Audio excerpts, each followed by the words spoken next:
All right, so this is another fireside chat organized by the Oxford University Rocketry Society. This time it's with István Lőrincz. He is the president and co-founder of Morpheus Space. He has a PhD in space and astronautical engineering from TU Dresden and an MSc in space systems engineering from Delft. He's becoming somewhat of a space celebrity, appearing on more and more space podcasts, Space Business Podcast, the Satellite and New Space Matters podcast, and others. Morpheus Space is disrupting the new space industry by introducing the Sphere ecosystem, a fusion between cutting-edge electric propulsion, automation software, hardware as a service, and an unbeatable pricing model, and a full stack solution enabling satellite service providers to operate entire constellations as one entity. It started off with highly efficient propulsion systems with something called a nanofield effect electric propulsion system with thrusters. I got the opportunity to meet István and the rest of the team, Carlos and Gabby, whilst I was in El Segundo in Los Angeles. It was an incredible atmosphere. Things were going really quickly, and we're very happy István is here to talk to us today. So they told me a lot about astrodynamics, new propulsion systems, and it's what it's like running a space startup. So welcome to the Oxford University Rocketry Society, István. Thank you so much. Thank you for inviting me. I do have to correct you in one little thing. I don't have the PhD. I broke it off right before my defense. I actually almost finished the dissertation. But then Morpheus jumped in and I jumped ship from academia. Yeah, That's awesome. So yeah, it's 9 a.m. over there just today, and you've already had a meeting, I've heard. Yeah, actually two. I was in a roundtable, as an entrepreneurs roundtable, and an interview for an important role that we are hiring for right now, director of hardware engineering. Yeah. So just quickly, do you think you could tell us something about the most important parts about Morpheus Space? What you can tell us quickly, and yeah. That's a very broad question.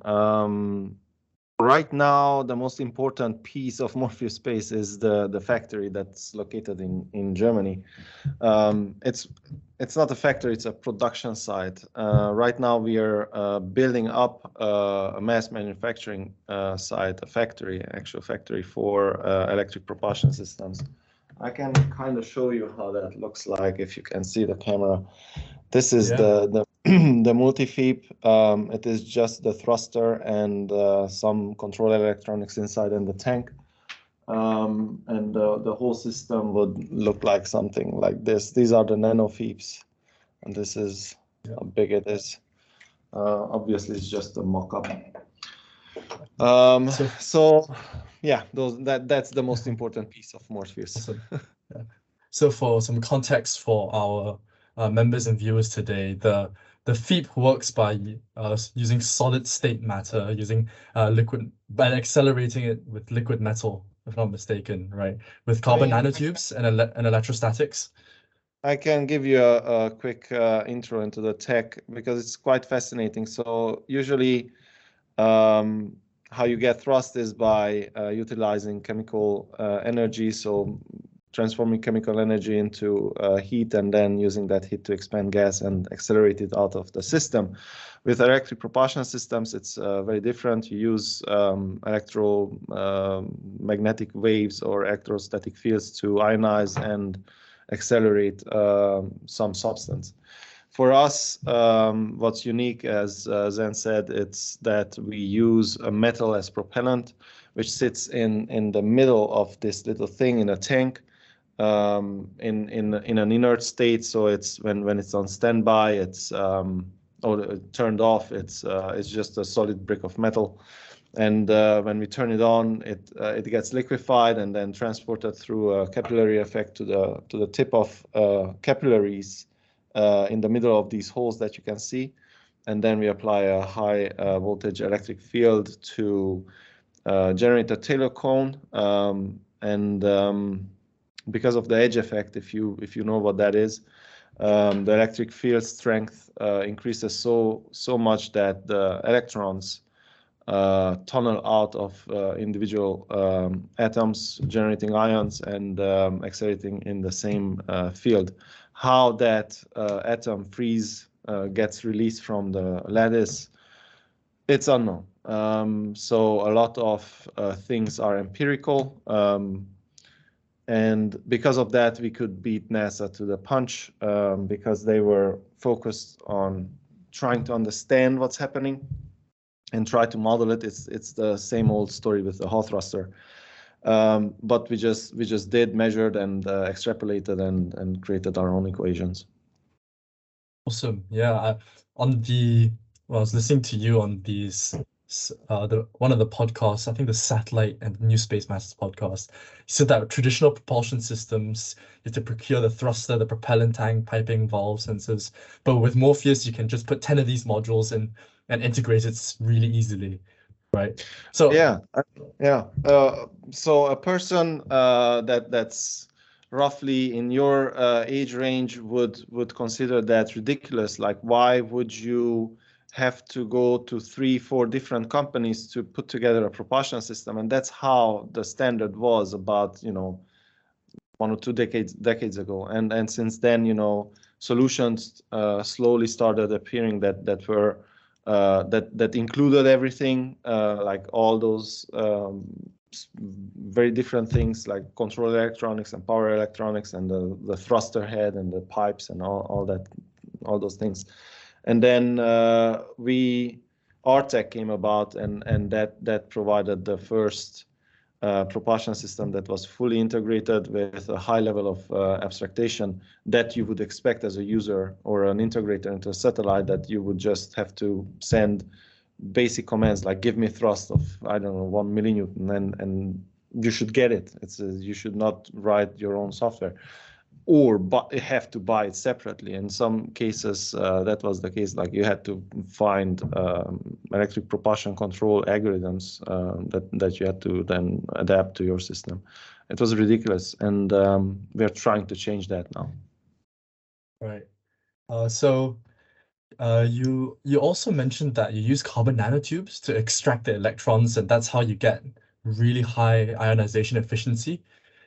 Why is that? Is it because you're able to heat it up a lot, or it's the current that you can transmit?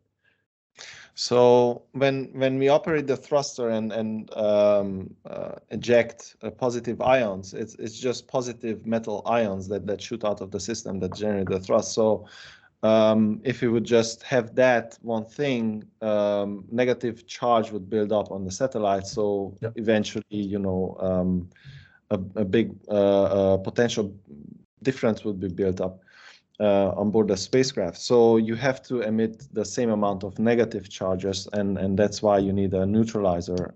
It's called in the electric propulsion field.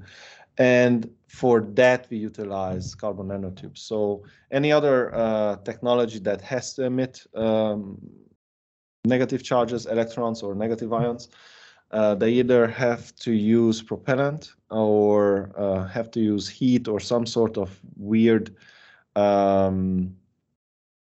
effect to generate electrons, which always lead to losses. You just waste your propellant, or you waste power, or so on and so forth. Or the tech is very unreliable. So if you, for example, use passively emitted electrons through a heated coil, for example, that's just bad because it breaks in space quite fast. So with us, we just have a certain geometry for these carbon nanotubes, and we apply a simple voltage between the carbon nanotubes and an extractor plate that you can see here. These are the little holes below which the carbon nanotubes are set up, and electrons are just extracted out of the carbon nanotubes, and they are just shot out without any waste energy or propellant. Awesome. So this is actually just one part of the company, right? The startup. You mentioned in one of the previous podcasts that you're actually trying to transition away from thinking of Morpheus as just a hardware company, but also what you can offer, right? The end solution and results that come from it. So I've seen that you've recently uh, created a partnership with KN Space on Mhm. mobility as a service, and you're doing other things as well. So I was wondering if you could tell us a little bit about your thinking behind that, moving away Of from course. hardware. Yeah. So when you're faced to creating a company, you're faced off with a decision that you have to make very early on. What type of growth you want to achieve? How do you want to get to profitability? How fast do you want to get to profitability, and how fast do you want to get big, or how big you want to be? Like all those things you have to know before you do anything. And we looked at our company. We knew that we want to make something big that has meaning. We don't want to be some supplier of some other company and have a meaningless existence. So in order to achieve that, you need to get investors. So there are three types of investments that you can get, the three major types. We chose the route of the venture capital because it provides the fastest route to profitability and significant influence in any industry. So in order to be attractive to that sort of capital, you need to prove that you can provide an exponential growth curve. And that is strongly attached to your potential to generate revenue. And a hardware startup, a hardware company is inherently linear. You cannot create an exponential growth because it's just unit economics. The margins are pretty low, even in the space sector. So what do companies what can companies do? So one option that most companies do is vertical integration. So they say, well, if I have a propulsion system, I'll create a satellite bus that the propulsion system is integrated in, and then I create something like the power processing unit that is highly integrated into blah blah blah. So you just capture more value of the hardware that ends up in the end user's hand, which is a full-fledged satellite.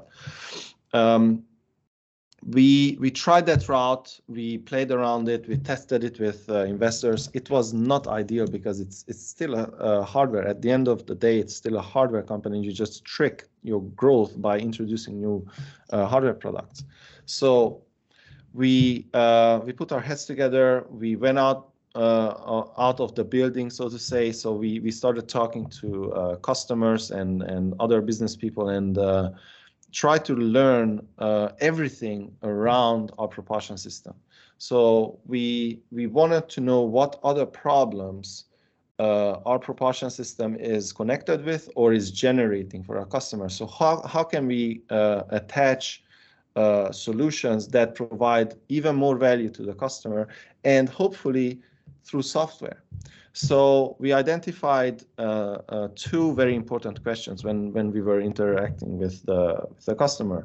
And those were, well, how can I get somewhere? Like, how do I get where I want my satellite to be? And where should my satellite be, right? These are the two questions that any satellite operator needs to answer. And for those, we provided we came up with software solutions, an autopilot and mission design, mission operations suite that is based on AI and can handle any size constellation. So we saw that, and we saw that it's highly synergistic. It can increase the margins, but it was still not there yet. So what we were thinking about is how do we force the customer to engage more with a company, with the brand and the products.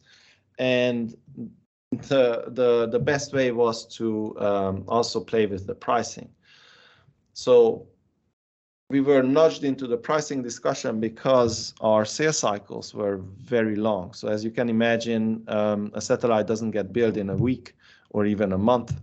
It's months. If it's like a starting company, you know, it can take years. If it's an established company like Spire, they pop out their satellites, but it still takes about two months for them to integrate a full satellite, and they have like an optimized line.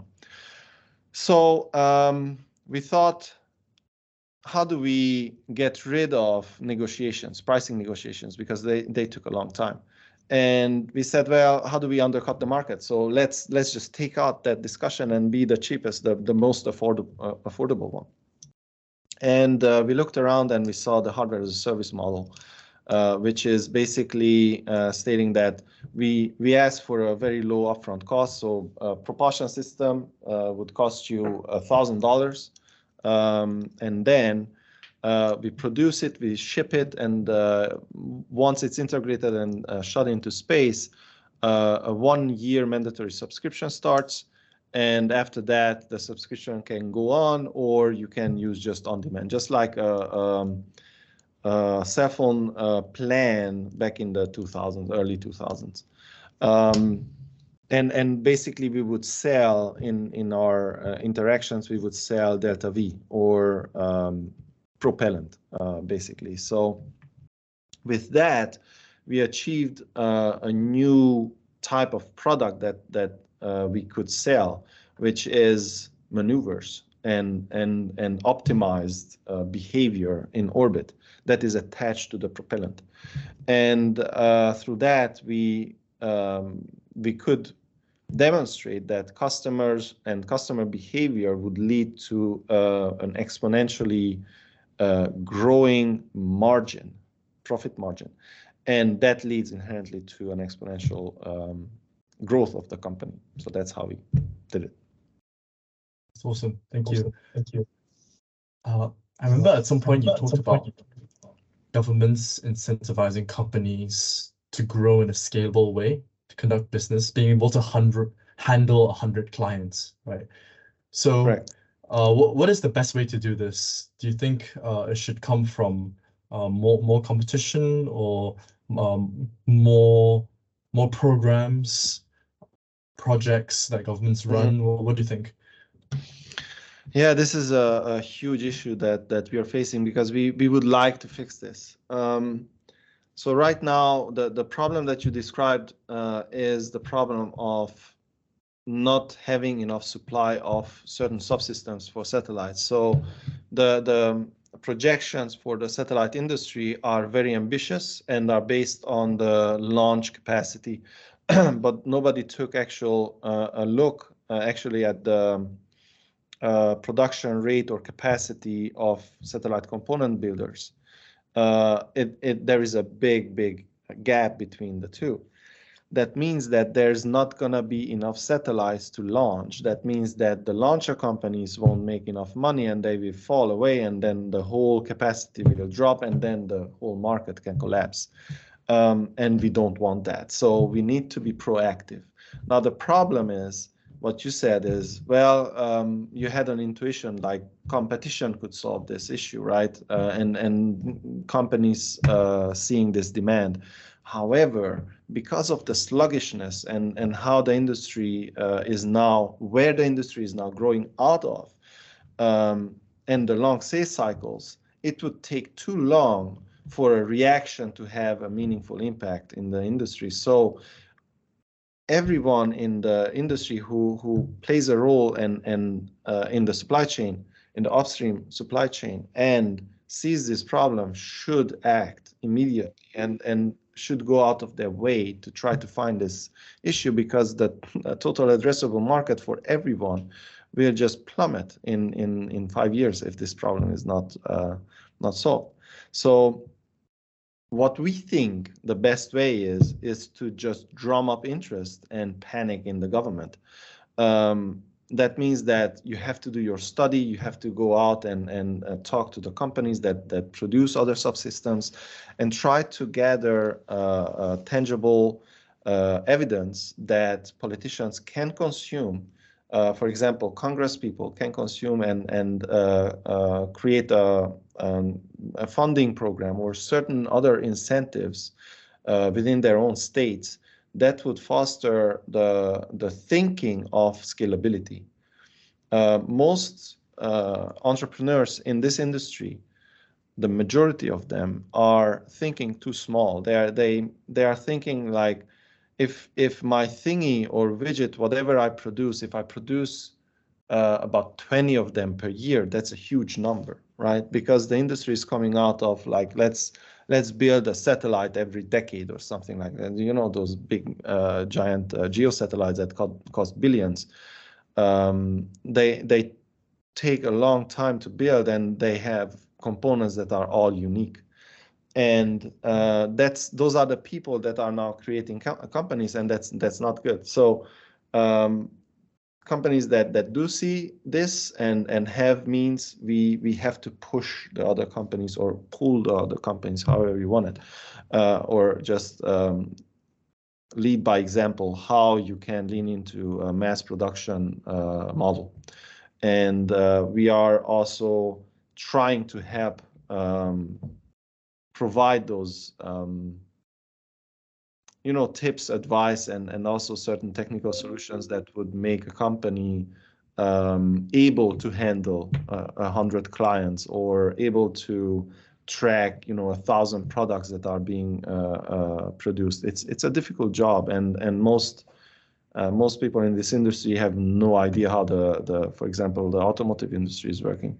And because of that, we have actually hired the VP of production from Mercedes to help us with building the factories and establishing our processes.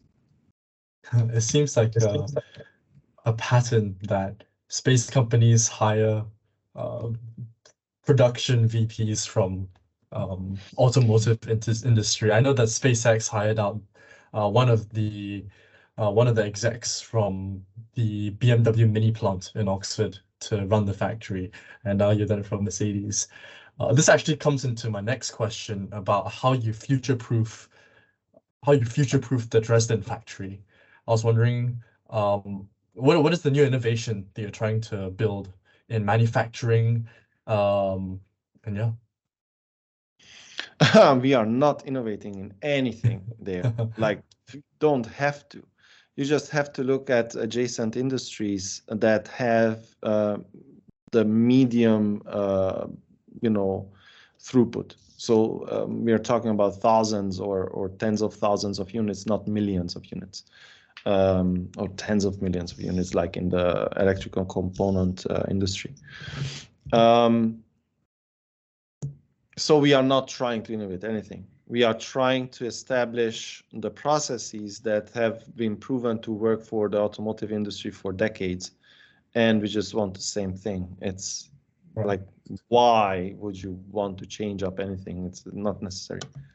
Okay. So just by even bringing in processes from the automotive industry, that's already something new to the space for industry. This industry, if you create an awesome UI for like an orbital propagator, you're innovating. It's like the industry is that far back.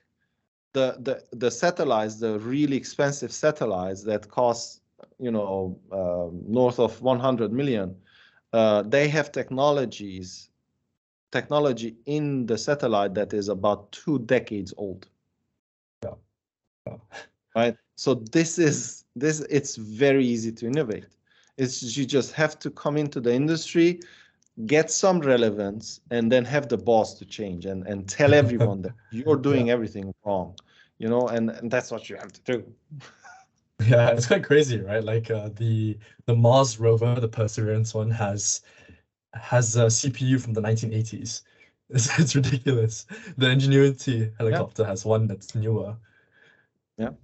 Lockheed. And that's because of the aversion to risk. Especially JPL is notorious. Like Yes. they were very hungry for risk in their early days, and now they are negative in their risk. So that means that every mission that they design has a mission lifetime, and they shoot or design to go way past that target, like doubling that or something like that. Like that's why they use those old CPUs and components, because they have the data for reliability, and they can use that to model it out.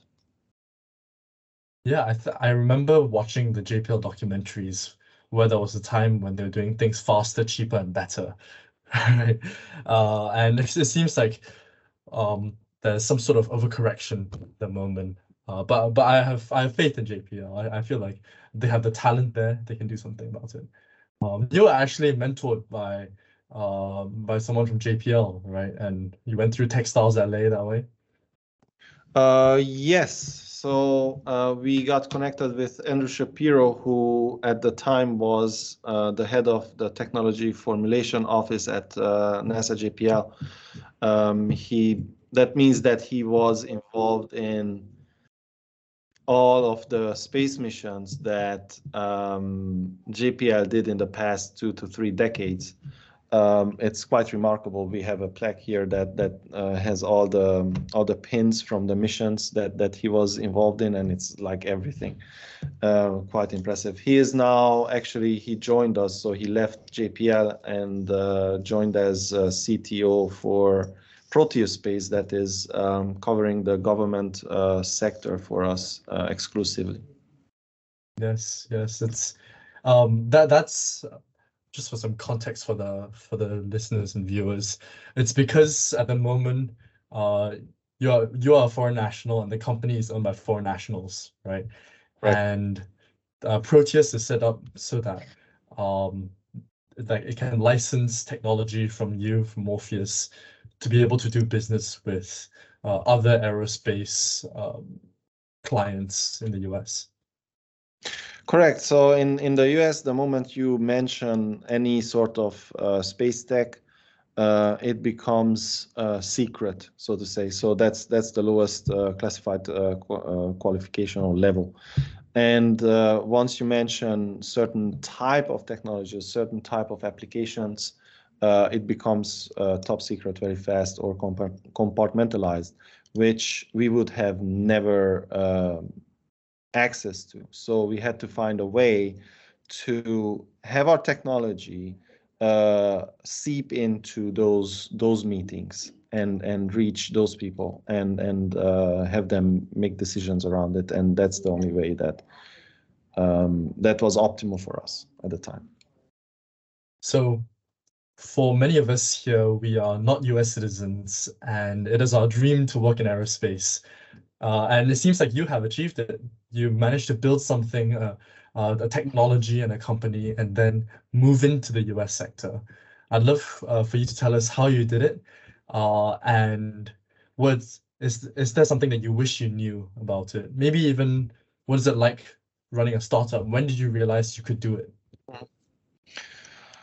Okay, so I was an academic for a long time, for the longest time in my life, and I was aspiring to create the warp drive, believe it or not, and Yes. that's actually my the focus of my PhD was to work on technology that interacts with space-time, the fabric of space-time, and how it happened is. It will sound a little bit pessimistic, but I got disillusioned by the academic environment and academia generally, and I just lost that spark that Star Trek imbued me with, and I then started looking into business. I always wanted to be in the space sector, but more on the fundamental research side. And then I thought, well, the only way to have impact and still be in the industry is to do business, and there was the opportunity to do business for startups in 2011-12, where there was the SpaceX the X Prize project, or Yes, Peter Diamandis. And they showed that, well, actually small groups can do things for space. It doesn't need to be big agencies and JPL and whatnot. So that gave me the hope, the spark back then. And until then, I did some other businesses, you know, with my friends and family. So I learned how that world works, how to negotiate, how to think ahead and project out things, and so on and so forth. And then the opportunity presented itself with the propulsion system, because it was about to be launched into space, and we were confident that it's going to be successful. So once we saw that, oh, it's a space qualified thing that we can you know, sell and create a product out of, we just jumped into it. So we just said, well, let's do this. How did we do this? We went out and searched for funding opportunities for specifically to spin out a technology out of a university. And Europe is quite awesome in that. You can find so many programs that allow you to do that. And that gave us the luxury of having a fundraise period for a seed round for about 1.5 years, 2 years. And we just did that. And my advice how to enter today, if I would be in your shoes today, I would not take the same route I took. And that's why I'm reluctant to give advice or tell you how I did it, because that's not the best way now. Yeah. If you know that you want to be in the space industry, in the commercial side, not the civil or defense side, then the best way to enter it is through networking. Go to conferences, mixers, whatever you can find, and however you can connect with people who are already in the industry, do it, and just try to get internships, try to get projects, and be proactive to make a name for yourself in a small circle. I'm not saying that the industry should know you. No, like 1 or 2 companies. If 1 or 2 companies know you, that's already your set. I could place like half of our interns somewhere, and that's just because, you know, I know someone who, you know, builds rockets and whatnot, and so on and so forth. That's just the effect of networking, and have the appetite for business. Even if you're like a passionate engineer and you say, I want to build rockets, right? That's not enough anymore. If you want to go to an agency, if you want to go to a legacy company, yeah, that's enough. But in most cases, you're talking about small companies that need a little bit more than just your niche expertise. You need to have a broader view of the world. You need to understand how people work, you know, and be a great team player. And that's how you become valuable to companies. If you want to create your own company, that's a totally different topic. In that case, you have to find groups that are like-minded. And I cannot emphasize this enough, that you need to network. You need to surround yourself with people who want or the same thing, or are aspiring towards the same thing, right? So young aspiring entrepreneurs. And I'm not talking about those bullshit conferences where people yell, yeah, let's do something, and then they go home and get drunk and never do anything. No, I'm talking about real programs. Most accelerators have like early pre-seed stage programs, and so on and so forth. Look at Starburst. Starburst has the scale program, for example, that is tailored towards students. So just look and do. Awesome. What was Techstars LA like for you? Techstars taught me a lot. First of all, it taught me the value of the experience to interact with people. Like I try to talk at least once per day with a total stranger, and just pitch something and try to convey passion or your own value system to someone unknown, and that will give you such a, it's like a cheat code in life. Not many people say that. Just go and talk to random strangers and try to convince them of something. I'm not saying to sell, just like convey an idea or a passion or an opinion. It's more than enough. And that's the biggest lesson I learned from Techstars. And then the second one was to give first. Give first is their mantra, so to say, or their slogan, that they actually live by that. So if you're in a Techstars environment, everyone there knows this and is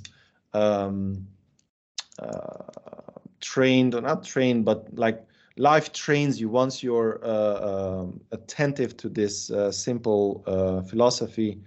To offer help without solicitation, right? So the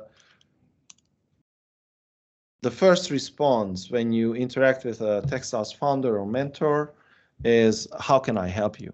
And you need to know how people can help you. That's another thing that I learned. That's interesting. Like, you always need to be in a mindset when you're interacting with others that in your profession or something, that you have to know how a specific type of person can help you. It sounds simple or having no impact, but that is the last hurdle to get help from someone, from anyone. If, for example, I don't know, the President of the United States calls you and asks you, well, how can I help you?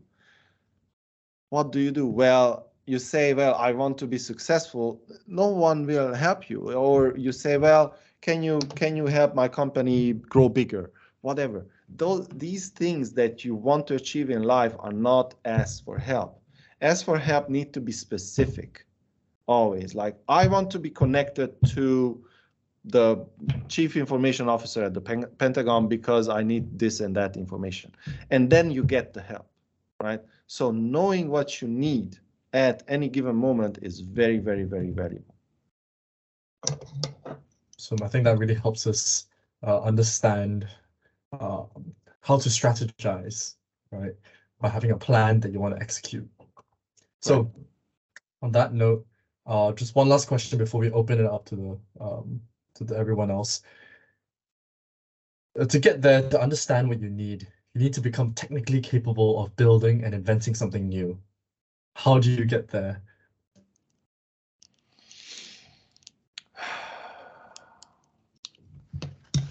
I'm gonna read you a quote, okay?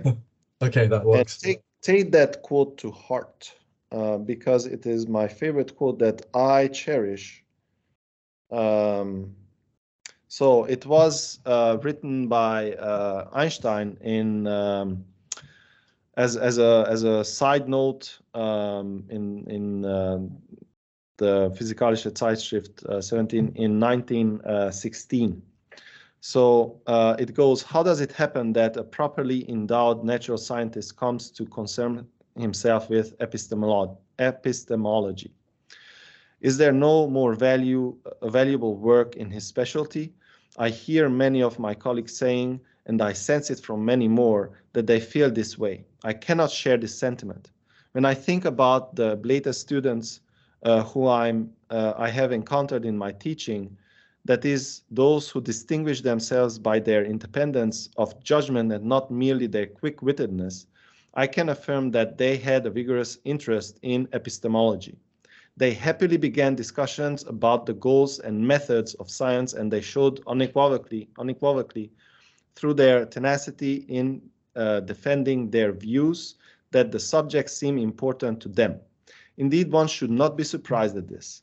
Concepts that have proven useful in ordering things easily achieve such an authority over us that we forget their earthly origins and accept them as unalterable givens.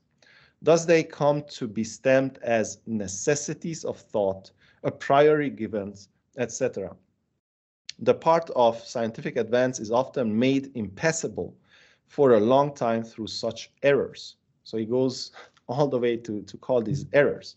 For that reason, it is by no means an idle game if we become practiced in analyzing the long commonplace concepts and exhibiting those circumstances upon which their justification and usefulness depend, how they have grown up individually out of the givens of experience. By this means, their all too great authority will be broken. They will be removed if they cannot be properly legitimated, corrected, if their correlation with given things be far too superfluous, and so on and so forth. So what he says is, have the balls or the courage, have the courage to ask questions and criticize. Do not ever feel like you're making a mistake if you ask a question, and don't feel dumb. Most people in life, and as you go, venture out of school, it becomes more apparent how people build on unknown concepts to them, like deeply unknown concepts. They just take someone's truth and build upon that. And this is what Einstein is saying, that the more you build on top of concepts, the more difficult it becomes to attack them or question them. And people like us have the responsibility to always ask and test, retest and retest all those concepts. And that's how you innovate.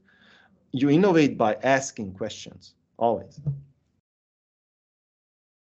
Yeah, so that comes with whether the technology could be improved, whether it's the right time to do something new, what has changed in the industry, what big paradigm shifting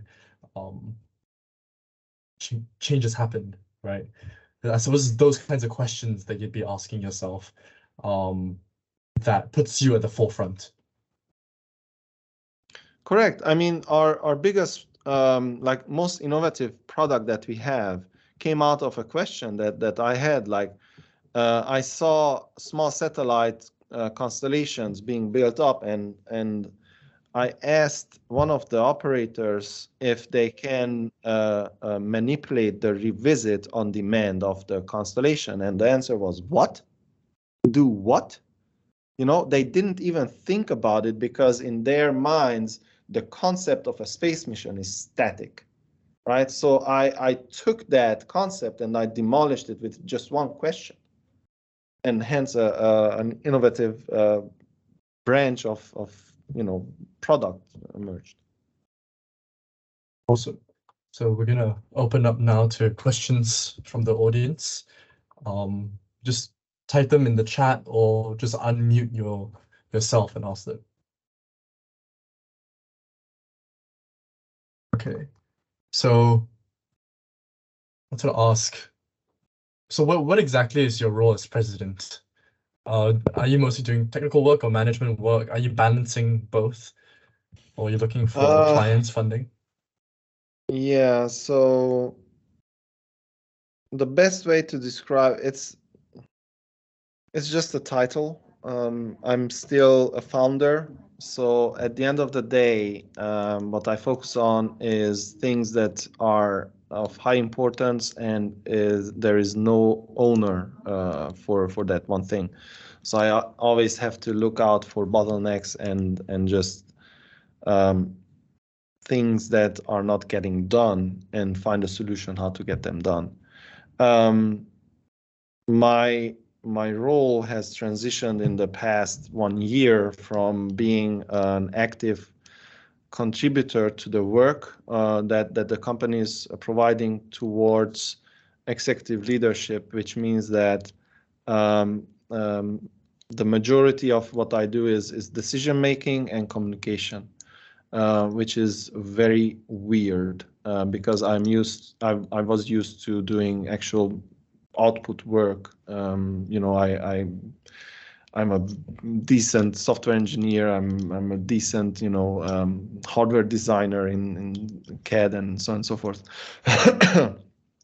So I produced a lot of things. I created a lot of things. So now spending most of my time talking is quite weird. But that's what I do. Yes, it's quite strange. Oh, I think us as students, we have this idea of what we want to do with our lives as keeping the purity of making things, writing equations out, typing out software, and the idea of going into management seems almost like a betrayal, right? to our childhood dreams. Well, at the end of the yeah. day, you have to understand what universities are. They are factories for skill, right? Yeah. So you will never be trained at a university how to create a university, you know. Yeah, yeah. That's completely true. Do you enjoy it, the talking, or do you feel like you have the itch to go back to the technical side? I do enjoy it. It is exciting. It is new every day. It's very exhausting. It's extremely exhausting because the difference between this work and the work where you produce something or create something is in the focus. So if you're creating things, you focus on one or two things, at once or during the day, and that's fine. And most of your energy goes into producing something. Now, in my case, where you're building a company, I have to focus on I don't know how many things. And I always have to switch it up. So I have, for example, back-to-back meetings in a day for like 5 hours. Most of those meetings are focused on some different aspect of the business, and it just takes such a big toll on my mental capacity that I get super exhausted by the end of the day. Mentally, it's really draining. Yeah, yeah. It's almost like a different kind of draining as well, right? Because I've had a lot of meetings sometimes where I'm meeting founders as a VC, hearing pitch and asking questions, and almost exercising a different side of you. Yeah. So how do you keep focus for what's most important in each meeting, or do you kind of go in and see what's happened?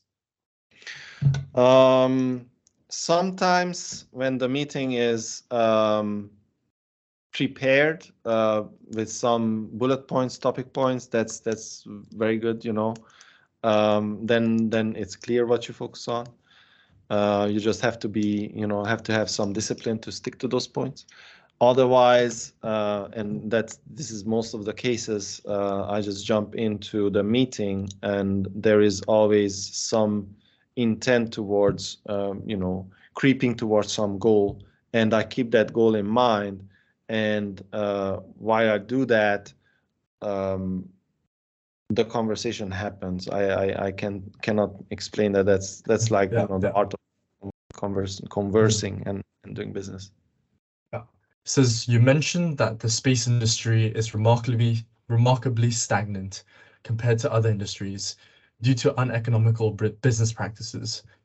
Why do you think business is carried out in this way? Is it simply a case that the only people willing to invest / accept the risk are engineers rather than business people?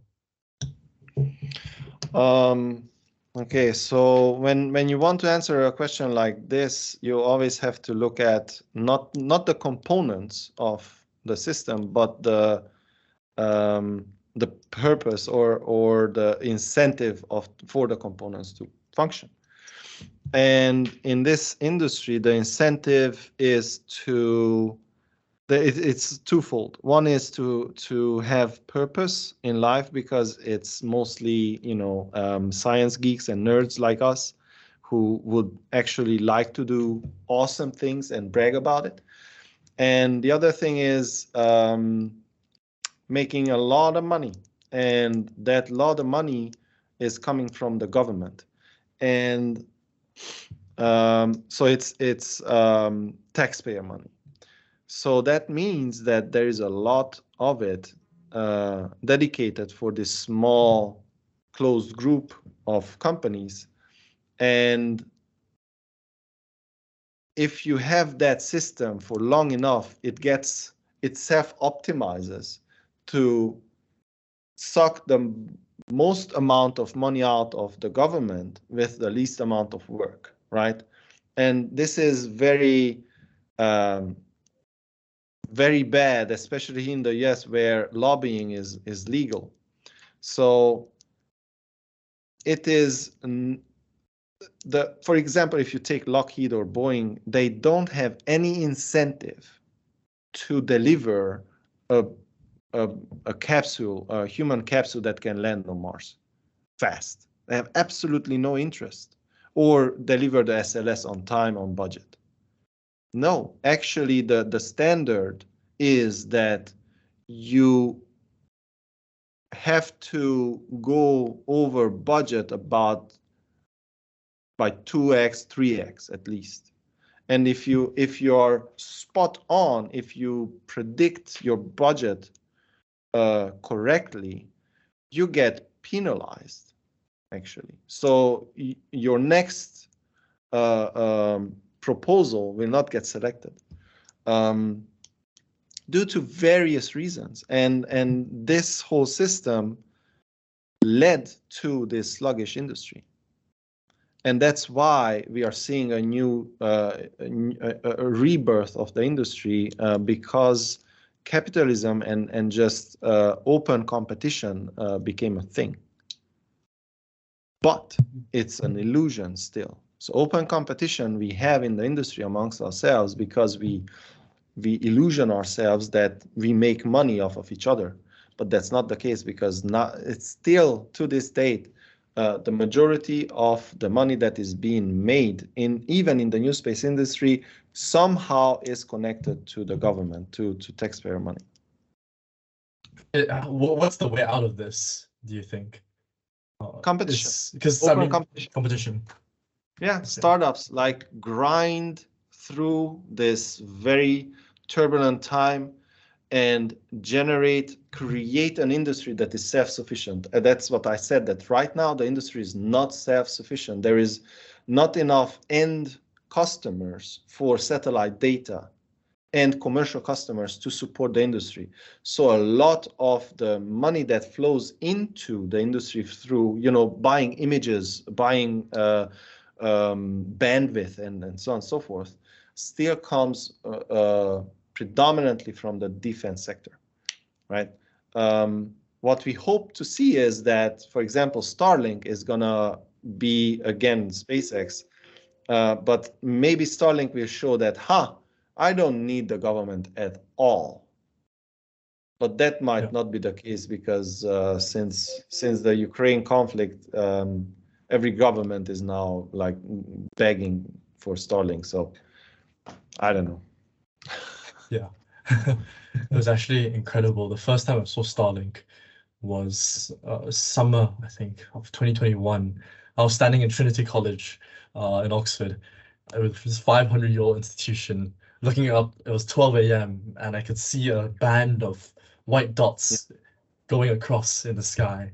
And it was incredible because it's an ancient institution, and I was seeing 21st century technology in space. Yeah. Right? It was remarkable. Just kept going and going and going. That's when it was etched in my mind that we're in a new space race. It is. Okay, does anyone have any other questions? Okay. Renji Lu asks, when you started your company, how did you get your initial funding for your ideas? And others, feel free to start putting in questions in the chat. So we actively went on a hunt for grants, for funding programs that were focusing on university spin-offs. And that's what I said, like Europe has, okay, so I have to wrap it up. Europe has a lot of opportunities like that, because that's a great strength of Europe to bring out technologies out of universities, not very successfully, but at the first step, the European governments do help a lot. All right. Okay. So you said you have to wrap up. So I think we'll start to close it up. So István, thank you very much. Today we've talked about many things. We talked about Morpheus, talked about your time in academia, moving into entrepreneurship. We talked about technologies, hardware and software, how you figured out what startups and venture capital require, and also the new space, right? So thank you very much. Where can people find Morpheus, find your work, reach out to you? You can find the company at under morpheus-space.com. Soon morpheus.space, but not yet. Or find me on LinkedIn. That's the best way to reach me. Okay, all right.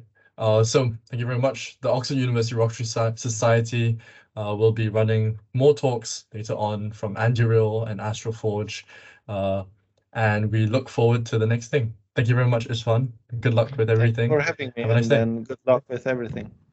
Take care. Thank you. Bye-bye.